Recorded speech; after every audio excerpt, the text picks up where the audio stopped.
I'm Dave Bittner, and I want to thank you all for coming tonight. This is the kickoff of what I hope is a very useful, a very exciting community conversation about arts and culture as we begin the growth of downtown Columbia, as we embark on this journey of the next phase for Columbia's downtown. Well, tonight was our first community consultation with the general audience, and so we were really just listening to the community, what they want involved in the cultural plan, what they don't want, and really just getting their opinions so that the cultural plan can be reflective of the community's wishes, not the advisory committee or the consultants or the developer or the county.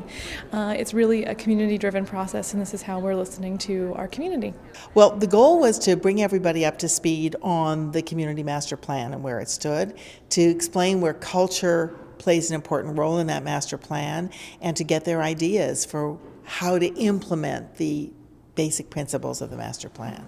We had about 80 people come who represented arts groups, boards, leaderships, community members, people who were interested in the cultural planning process, the overall planning process, and we really just heard their opinions. We created a list, and actually they voted on the list, so we're going to get to see what they think are the most top priorities for the cultural plan. We're able to give that information to the advisory committee in February. Well, what was amazing to me was that there is a common agreement among the culturally active people in the community. I'm seeing a clear pattern emerge, which is people want lively cultural environment, which requires density. You can't have what people want without density. They want to be able to go to the theater and go out for coffee or a glass of wine afterwards. They want street performers. They want stuff to happen. I mean, there's a whole consistency. They want life and liveliness. The arts are economic drivers. This is a city that always was value driven, but the main engine, if you like, is a shopping mall. In the 21st century, the main engine is going to be culture, intellectual achievement, and attainment.